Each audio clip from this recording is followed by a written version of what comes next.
नमस्कार, स्वागत है आपका टारगेट फॉर आईक्यू चैनल पर। मेरा नाम है पायल जैन और आज का जो हमारा टॉपिक है वो है कॉन्स्टिट्यूशन से रिलेटेड। और कॉन्स्टिट्यूशन के अंदर जो हम पढ़ने वाले हैं वो है हमारा fundamental rights, which is one of the most important topics, whether it is for pre, whether it is for mains and whether it is for any judiciary exam.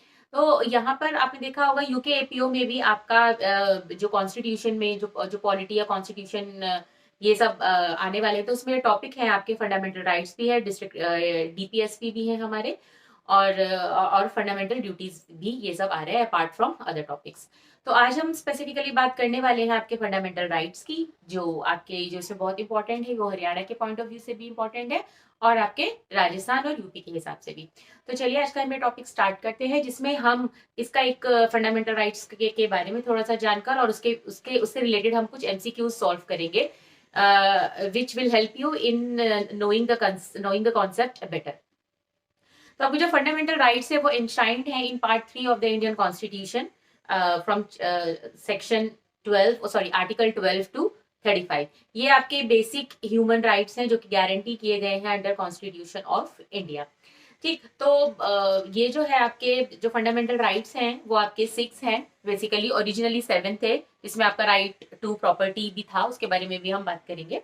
तो इसमें पहला है आपका right to equality covering articles 14 to 18, then right to freedom 19 till 22, right against exploitation article 23 and 24, freedom of religion 25 to 28, cultural and educational rights covering article 29 and 30, and right to constitutional remedies under article 32। तो ये तो आपके ये थे कि 6 है, जिस 6 आपके बेसिक फंडामेंटल राइट्स हैं जो आपको देखने को मिलेंगे वेरियस आर्टिकल्स में, राइट। और हमारा जो आर्टिकल क्या कहते हैं, पहले 31 था, वो रिलेटेड था राइट टू प्रॉपर्टी से रिलेटेड था, लेकिन अब उसको डिलीट कर दिया गया है इस फंडामेंटल लिस्ट, फंडामेंटल राइट्स की लिस्ट से, बाय द अमेंडमेंट की गई थी, 44th अमेंडमेंट थी 1978 में। Now it is only a legal right. ये क्वेश्चन बहुत बार आता है कि फंडामेंटल जो आपका ये राइट टू प्रॉपर्टी है, ये आपका क्या है। तो ये आपका अब एक लीगल राइट है जो कि आपको गिवन है पार्ट 12 में अंडर आर्टिकल 300A। ठीक, तो फंडामेंटल राइट्स की कुछ बेसिक जानकारी ले लेते हैं। सबसे पहले तो ये कि भाई इसको मैग्ना कार्टा कहा जाता है, फंडामेंटल राइट्स को इंडियन कॉन्स्टिट्यूशन का मैग्ना कार्टा कहा जाता है। जो ये फंडामेंटल राइट्स हैं they are justiciable in nature. Justiciable in nature का क्या मतलब है, क्योंकि इसमें क्या होता है कि इफ द पर्सन, अगर उसके पर्सन का राइट जो है इन्फ्रिंज हुआ है, वॉयलेट हुआ है, तो ये फंडामेंटल राइट्स है, क्योंकि ये जस्टिसेबल इन नेचर है, इससे क्या होता है, they allow person to move the courts of their enforcement if enforcement of the fundamental rights if and when they are violated. ठीक है, तो आप कोर्ट में जाकर गुहार लगा सकते हैं कि आपके एक पर्टिकुलर फंडामेंटल राइट्स का हनन हुआ है और आप इसके लिए रेमेडी मांग सकते हैं। तो कौन से इसके, तो हमारे कॉन्स्टिट्यूशन में क्या कुछ ऐसा भी है जो जस्टिसेबल इन नेचर नहीं है, नॉन जस्टिसेबल है। तो जो फंडामेंटल ड्यूटीज हैं आपकी, वो जो और जो फंडामेंटल ड्यूटीज हैं या फिर जो डीपीएसपी हैं, ये सब आपके नॉन जस्टिसेबल हैं, राइट। अच्छा, आगे बात करते हैं अब हम कि जो ये फंडामेंटल राइट्स हैं वो सैंक्रोसेंट नहीं है। सैंक्रोसेंट का मतलब कि मतलब ये एब्सोल्यूट नहीं है।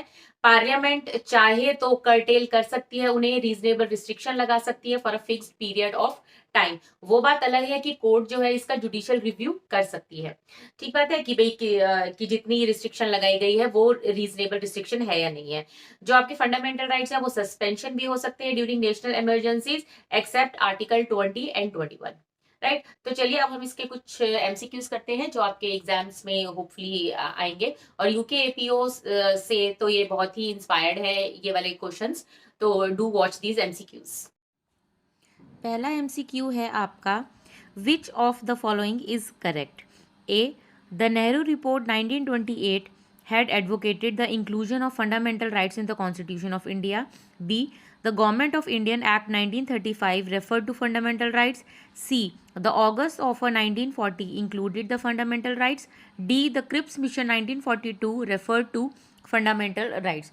इसका जो करेक्ट ऑप्शन है वो है आपका A, the Nehru report 1928 had advocated of the inclusion of fundamental rights in the constitution of India, right. Moving on to question number 2, which one of the following statements is correct?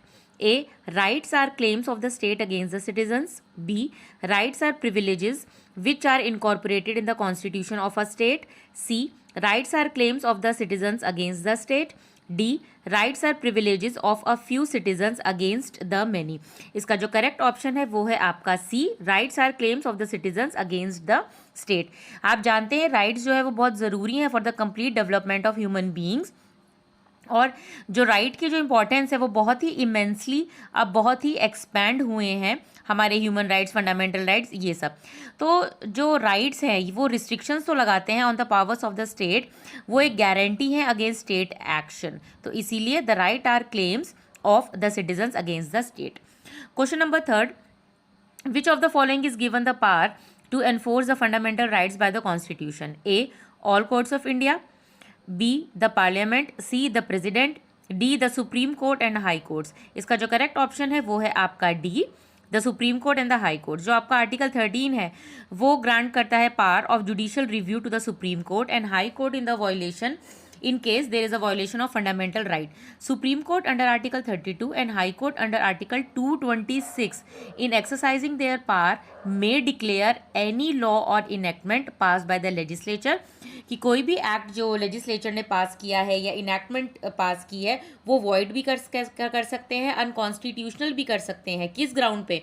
On ground of contravention to the fundamental rights, की ये कहीं ना कहीं fundamental right का infringe करते हैं, इस ground पे वो उन्हें वॉइड या अनकॉन्स्टिट्यूशनल डिक्लेयर कर सकते हैं। Now question number 4, fundamental rights are A, justiciable. B, non justifiable. C, flexible. या डी, रिजिड। इसका जो करेक्ट ऑप्शन है वो है आपका ए, जस्टिफिएबल। जो फंडामेंटल राइट्स हैं as they are enforceable by courts subject to certain restrictions, तो इसीलिए जो फंडामेंटल राइट्स हैं वो आपके जस्टिफिएबल हैं। Next question number 5, fundamental rights A, can not be suspended. B, can be suspended by order of prime minister. C, may be suspended on the will of the president. D, may be suspending during emergency. इसका correct option है आपका D, क्योंकि जो fundamental rights है वो suspend किए जा सकते हैं ओनली ड्यूरिंग इमरजेंसी। कौन से आर्टिकल में गिवन है? Under article 358 and 359। लेकिन जो फंडामेंटल राइट्स आपके आर्टिकल 20 और 21 में गिवन है, they can never be suspended, उन्हें आप सस्पेंड नहीं कर सकते हैं। Next question number 6, which one of the following articles of the Indian constitution puts an absolute limitation of the legislative power? A, article 14। B, article 15। C, article 16। या D, article 17। इसका जो correct option है वो है आपका A, article 14, क्योंकि article 14 आपकी क्या बात करता है? Equality before law. तो इसमें क्या है कि स्टेट जो है वो डिनाई नहीं कर सकती एनी पर्सन, किसी भी पर्सन को, ये सिटीजन्स को नहीं, हर एक पर्सन को अवेलेबल है ये राइट, कि वो इक्वालिटी देंगी बिफोर द लॉ और the equal protection of law within the territory of India on the ground of religion, race, caste, sex, birth और प्लेस। आर्टिकल 14 जो एक एब्सोल्यूट लिमिटेशन है on the legislative power. Next question number 7 की बात करते हैं। Under which article of the constitution reservation in admission to educational institutions including private and unaided to OBCs, ST, SC is made? Option है आपका A, article 15 clause 4। B, article 15 clause 5। C, article 16 clause 4। या फिर D, article 16 clause 5। इसका जो correct option है वो है आपका बी, आर्टिकल 15 का क्लॉज 5, क्योंकि इसमें स्टेट को ये पावर दी गई है कि to make special provision relating to reservation in admission for SC, ST in educational institution which include private educational institution, चाहे वो एडेड हो या अनएडेड हो। 93rd अमेंडमेंट जो हुई थी उसमें ये प्रोविजन दिया गया था 27% का for other backward classes in government as well as in private educational institutions. Now moving on to question number 8, which one of the following is not included in the fundamental right to equality as ensured in the Indian constitution? A, equality before law. B, social equality. C, equal opportunity. या D, economic equality. इसका जो correct option है वो है आपका D, क्योंकि right to equality में आपका ये इकोनॉमिक इक्वालिटी जो है वो एज फंडामेंटल राइट इंक्लूड नहीं है। Next question number 9, freedom of newspapers in India. A, specially provided by article 19 का 1 clause 1A। B, is secured under article 19 clause 6। C, secured under Article 36A. D, has origin by the enforcement of rule of law. इसका जो correct option है वो है आपका A, specially provided by article 19(1) clause A. इसमें ये लिखा गया है कि freedom of speech and expression में आपका फ्रीडम ऑफ न्यूज़पेपर डायरेक्टली तो डायरेक्टली नहीं है प्रोवाइड किया हुआ, लेकिन ये इंक्लूड किया गया है। एक केस था आपका सकल papers limited versus union of India 1962, जिसमें सुप्रीम कोर्ट ने ये स्टेट किया था, कहा था that the freedom of the press is included in freedom of speech and expression, right. Now moving on to question number 10, which one of the following fundamental rights was amended as a result of the decision of the Supreme Court of India in State of Madras versus Champakam Dorai Rajan case? A, right to equality before law, B, right against discrimination, C, right against untouchability, या D, right of freedom of speech and expression। इसका जो correct option है वो है आपका B, right against discrimination, क्योंकि इसमें ये जो राइट है against discrimination was amended following after the supreme courts verdict in this case, Champakam Dorai Rajan case. इसमें आर्टिकल 14 क्लॉज 4 ऐड किया गया था by the first constitution amendment 1951 by making special provision for advancement of the socially and educationally backward classes. Next, question number 11, the guardian of fundamental rights is A, judiciary, B, executive, C, parliament, या D, none of the above। इसका जो correct option है वो है आपका A, judiciary, क्योंकि जो judiciary है वही हमारे गार्जियन है फंडामेंटल राइट्स के under article 32 and 226।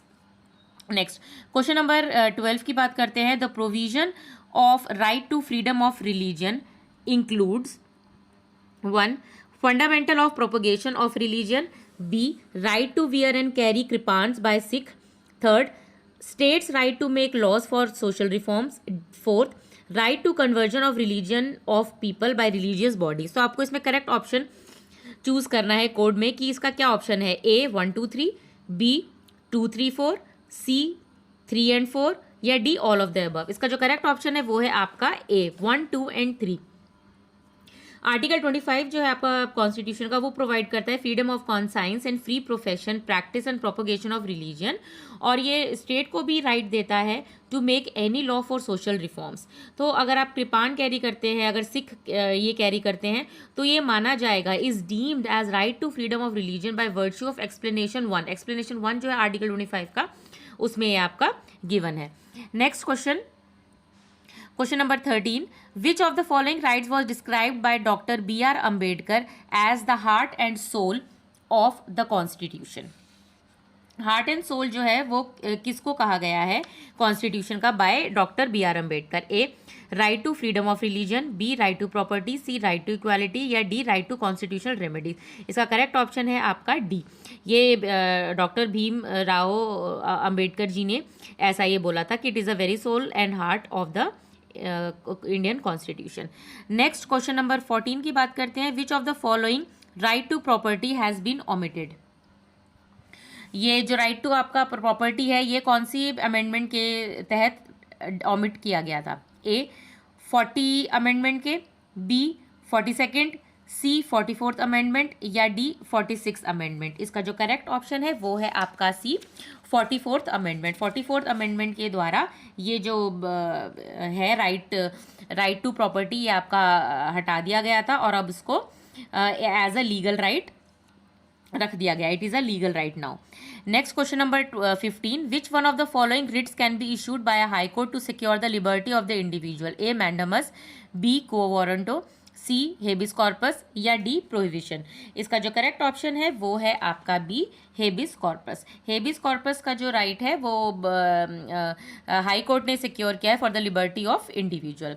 Next, question number 16, the supreme court has propounded the doctrine of basic structure in which of the following cases? A, Golaknath versus Punjab state, B, Sajjan Singh versus Rajasthan state, C, Keshavananda Bharati versus Kerala state, या D, Shankari Prasad versus Indian union. इसका जो correct option है वो है आपका C, Keshavananda Bharati versus Kerala state. ये case आपका बहुत इंपॉर्टेंट है, डॉक्ट्रिन ऑफ बेसिक स्ट्रक्चर का बोला जाता है इसमें। और इसके बाद जो आने वाले जो केसेस थे which was approved by Minerva Mills of Union of India in the year 1980। Next question की बात करते हैं अब, क्वेश्चन नंबर 17 की। Which article of the constitution provides protection to the accused regarding conviction from double bar and self incrimination का आपका जो concept है ये आपका कौन से आर्टिकल में है? A article 19, B article 22, C article 21 या डी आर्टिकल 20।